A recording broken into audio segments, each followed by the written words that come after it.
This was irrational exuberance of hope कि जी हर चीज सही हो जाएगी। अब इन्हें दोबारा पता चल रहा है कि रिटेल में के सेल्स में कमी आई है। एयरलाइन इंडस्ट्री तो सब में ज़्यादा इफेक्ट होगी। $350 बिलियन तो एशिया की एयरलाइंस ही को लॉसेस फेस करना पड़ेंगे। मुझे सब में बड़ा प्रॉब्लम अमेरिकन या वेस्टर्न इकोनॉमी से नहीं है, मुझे सब में बड़ा प्रॉब्लम जो है वो इस वक्त जीसीसी की कंट्रीज से है, क्योंकि हमारा जो मैन पावर है वहाँ पर है। सऊदी अरेबिया का फिस्कल ब्रेक इवन ऑयल का $80 के ऊपर है, कुवैत का $45 के ऊपर है, यूएई का $30 $35 के ऊपर है। मगर ये फिस्कल ब्रेक इवन जो हैं ये बहुत बिल्कुल मैं इसी ये बड़ा अहम नुकता आपने उठाया खान साहब। ये जो सऊदी अरब के अंदर जिस किस्म का इक्तिसादी बहरान हम देख रहे हैं, जिस किस्म का फाइनेंशियल क्राइसिस हम दुबई में और अबू धाबी में देख रहे हैं, टूरिज्म के हवाले से, एयरलाइन इंडस्ट्री के हवाले से, बैंकिंग के हवाले से, एम्प्लॉयमेंट के हवाले से, ये हमें किस तरह से इफेक्ट करेगा? बहुत क्विकली ये देखें ना, हमें बहुत बेइंतहा बुरी तरीके से इफेक्ट कर सकता है। वो कब तक सैलरीज पे करेंगे? उन्होंने ठीक है एक फंड जारी कर दिया कि जी 4 महीने की 5 महीने की आप लेबर की और दूसरों की तनख्वाहें देते रहें। अब खुदा ना करे अगर वहां की इकोनॉमी बिल्कुल ही बैठ जाती है तो we will have an exodus of लाखों पाकिस्तानी वहां से आ रहे होंगे। जो 20-22 बिलियन डॉलर हमें आता है रेमिटेंसेस के अंदर, वो that can cut in half और come up to 30 down to 30%। तो उनका तो परेशानी है ही है, मगर ये हाथियों की लड़ाई में हम चूंटियां कुचल जाएंगी, खुदा ना करे। अच्छा डॉक्टर फारूक सलीम साहब, कि जिस किस्म की बैनुल अक़वामी एक इकोनॉमिक क्राइसिस की सिचुएशन डेवलप हो रही है, क्या आप समझते हैं कि पाकिस्तान में हमारी हुकूमतों ने, हमारी सियासी जमातों ने, हमारे मीडिया ने इस क्राइसिस को एब्जॉर्ब किया है, इसे समझा है कि इसकी लॉन्ग टर्म इम्प्लीकेशंस क्या होंगी? देखिए डॉक्टर साहब, पहली बात तो यह है कि बैंक ऑफ इंग्लैंड ने कहा है कि 300 साल में इतना बुरा इकोनॉमिक रिसेशन बरतानिया ने नहीं देखा जो अब आ रहा है। अमेरिका का ये हाल है कि जो अभी आपने फिगर्स कोट की, 90 साल पहले ग्रेट डिप्रेशन के दौरान उनकी अनएम्प्लॉयमेंट का ये हाल था जो अब होने चला है। लेकिन मैं ये देख रहा हूँ कि पाकिस्तान का जो माशी ढांचा है, पाकिस्तान का जो आबादी का तनासुब है, जो हमारी डेमोग्राफिक्स हैं, वो अमेरिका जैसी नहीं है, वो बरतानिया जैसी भी नहीं है। हमारा अपना एक यूनिक इकोनॉमिक स्ट्रक्चर है और एक अपना यूनिक डेमोग्राफिक्स है, जिससे मैं ये समझ रहा हूँ कि हमारे हालात मुश्किल तो ज़रूर होंगे, मज़ीद मुश्किलात अभी फ्यूचर में आना बाकी हैं। लेकिन जो जैसे बरतानिया में 300 साल की बात हो रही है, अमेरिका में 90 सालों की बात हो रही है, हमारे यहाँ शायद उस हद तक बुरे हालात हमें देखने नहीं पड़ेंगे। उसकी वजह यह है कि एक तो माशी ढांचा अब हमारा देख लीजिए कि हमारी तकरीबन 42% जो लेबर फोर्स है वो एग्रीकल्चर में काम करती है, और एग्रीकल्चर सेक्टर में शायद 1 से 1.5% कॉन्ट्रैक्शन हमारे यहाँ पाकिस्तान में आए, इससे ज़्यादा मुझे नज़र नहीं आ रही।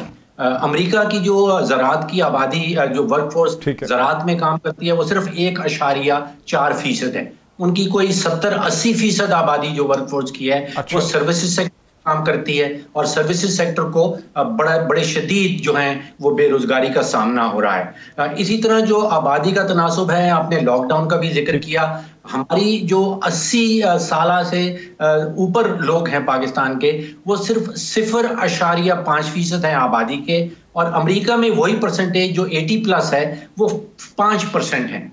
तो हमें आंखें बंद करके हर वो काम नहीं करना जो अमेरिका में हो रहा है, या जो बरतानिया में हो रहा है, या जो बाकी यूरोपीय ममालिक में हो रहा है। मैं जरा बासर शमसी साहब को इसमें लेके आ सकूं। बासर शमसी साहब, आप चीफ एग्जीक्यूटिव ऑफिसर हैं, सीईओ हैं एक प्राइवेट बैंक के। किस तरह से, अभी आपने सुना कि डॉक्टर साहब कहते हैं, डॉक्टर फारूक कहते हैं कि बैंक ऑफ इंग्लैंड जो वहाँ का रेगुलेटर है, सेंट्रल बैंक है, वो कहता है कि 300 बरस में इतना बड़ा बैंकिंग क्राइसिस बरतानिया ने नहीं देखा। पाकिस्तान में ये किस किस्म का बैंकिंग क्राइसिस है? स्टेट बैंक ने क्या किया है इससे निब्रो आजमा होने के लिए? जी अस्सलाम वालेकुम। देखिए, I tend to agree with the earlier comment जो था कि पाकिस्तान में उस किस्म का बैंकिंग क्राइसिस जो है वो इकॉनमी पे भी उस एक्सट्रीम का इम्पैक्ट नहीं आएगा। एंड क्योंकि बैंक्स जनरली यहाँ पे कंज्यूमर सेक्टर के अंदर लेंडिंग बहुत कम है, मॉर्गेजेस की लेंडिंग बहुत कम है। उसके अलावा unfortunately, but in this case में be slightly fortunately as banks go, SME lending भी बहुत लिमिटेड है, जो है भी वो बेसिकली मीडियम एंटरप्राइजेज में है। तो हमारी इकॉनमी बेसिक है, यस एग्रीकल्चरल लेंडिंग है, उसका इम्पैक्ट आएगा। ऑफ कोर्स कॉर्पोरेट लेंडिंग पे भी इम्पैक्ट आएगा। हमारी जो एक्सपोर्ट सेक्टर है वो अफेक्ट हो रहा है। उसके अंदर जो गारमेंट सेक्टर है is affected a little more than the home textile sector. So home textile is little bit better. And generally जो हमारे प्रोडक्ट्स भी हैं वहाँ पे जो स्टोर्स हैं वो स्पेशलाइज्ड मॉल्स में भी बिकते हैं, but lot of our home textile export is also sold in the Walmart, in the Aldis in Europe, जो एक फुटफॉल मल्टीपर्पज़ स्टोर्स हैं जो इस लॉकडाउन में भी खुले रहे हैं। So we were also on the lower end of the value chain, and Bangladesh has been hit more, so we should be more careful. But उनके पास ज़्यादा higher end value add था। इसकी क्या वजह है कि Bangladesh is hit more than us? Bangladesh क्यों hit हुआ है ज़्यादा? जी, because उनके पास बांग्लादेश क्यों ज़्यादा हिट हुआ है? Because हमारे पास भी गारमेंट इंडस्ट्री, जी, बिकॉज उनकी सारी कॉन्सेंट्रेशन है गारमेंट इंडस्ट्री पे, और हमारी गारमेंट इंडस्ट्री भी हिट हुई है, बट हमारी ज़्यादा concentration also is on home textile. तो उसके अंदर टावल्स, बेडशीट्स एक्सेट्रा, तो उसके अंदर येस होटल की डिमांड कम हुई है, but some of it has been picked up by ये जो हॉस्पिटल्स वगैरह की डिमांड है, और जो रीयूज़ नहीं कर रहे हैं बेडशीट्स वगैरह, कुछ वहाँ से पिकअप भी आया है। एक थोड़ा सा डिफरेंट, आपने ये सुना ना, आपने ये सुना कि मीर मोहम्मद खान साहब ने, शमसी साहब आपने सुना कि मीर मोहम्मद खान साहब का ये कहना है कि जो GCC कंट्रीज़ का इकोनॉमिक क्राइसिस है, सऊदी अरेबिया का, दुबई का, अबू धाबी का, वो हमसे चूंकि ज़्यादा कनेक्टेड हैं और हमारी एक्सपर्ट लेबर वहाँ पे, ये बैंकिंग पॉइंट ऑफ व्यू से कि जो फाइनेंशियल ट्रांजेक्शन हैं वो किस हद तक मुतासर हुई हैं Pakistan versus the GCC countries? जी, इसमें बिल्कुल आई वुड एग्री कि we will have to see कि अभी तो सिग्निफिकेंट डाउन टर्न नहीं आया है रेमिटेंस के अंदर, उसमें कुछ रमज़ान इफेक्ट भी है अभी, और उसके अलावा लोग इस टाइम पे मे बी पाकिस्तान इस क्राइसिस में सपोर्ट फंड्स भी भेज रहे हैं। बट बिल्कुल सही बात है ये कि ये जो जॉब लॉसेस हैं सऊदी में, UAE में, और जो लेबर जो इस वक्त आप देखें जो एम्बेसीज़ के पास लिस्ट्स भी तैयार हैं, people who want to come back. I hear recently yesterday I was hearing कि अबाउट 65,000 पीपल की लिस्ट है इन जस्ट सऊदी अरेबिया। तो ये इसका तो डेफिनेटली इम्पैक्ट रेमिटेंसेस पे आएगा। So and I think we have to brace for it. But the good news is हमारी on the import side import contraction बहुत सिग्निफिकेंट हुई है, so some of that will be offset with that, plus of course oil prices की जो कमी है उसका भी इम्पैक्ट हमें बैलेंस ऑफ ट्रेड में मिल रहा है। अच्छा, मेरे साथ रहिए ज़ुबैर तुफैल साहब, आप हैं तुफैल केमिकल के CEO हैं, आपका ताल्लुक इंडस्ट्री से है। अब तक सम टोटल इफेक्ट इंडस्ट्री पे क्या हुआ है और आगे क्या देख रहे हैं आप? बिस्मिल्लाहिर्रहमानिर्रहीम। देखिए, इंडस्ट्री पे जो है कोरोना वायरस का बहुत ज़्यादा इम्पेक्ट हुआ है। आपकी बहुत सारी इंडस्ट्रीज़ जो हैं वो बिल्कुल बंद हो गई हैं। मिसाल के तौर पे ऑटोमोबाइल इंडस्ट्री, उसकी कोई सेल्स नहीं है, अप्रैल के महीने में एक भी कार सेल नहीं हुई। इसी तरह से टेक्सटाइल में जो पाकिस्तान की मेन इंडस्ट्री हिट हुई है वो जो एक्सपोर्ट्स जैसे डेनिम इंडस्ट्री है, वो उसके एक्सपोर्ट्स बहुत ज़्यादा कोलैप्स हो गई हैं, क्योंकि इनकी सारी एक्सपोर्ट्स USA में जाती थी और बड़े बड़े स्टोर्स पे जाती थी, इसी तरह से यूरोप में जाती थी। तो ये इंडस्ट्रीज़ जो हैं बहुत ज़्यादा हर्ट हुई हैं। अच्छा, हमारा टेक्सटाइल की एक्सपोर्ट भी जो है वो तकरीबन $13 बिलियन की थी, और मैं समझता हूँ कि ये काफ़ी ज़्यादा हिट होगी। आपके करंट मंथ ऑफ अप्रैल में जो आपकी एक्सपोर्ट है, instead of $2 billion last year, इस साल जो थी वो $700 सम मिलियन है। तो वहाँ पे आपकी एक्सपोर्ट करीबन 60% कम हुई। इसी तरह और बहुत सारी इंडस्ट्रीज़ हैं जो बहुत ज़्यादा हर्ट हुई हैं।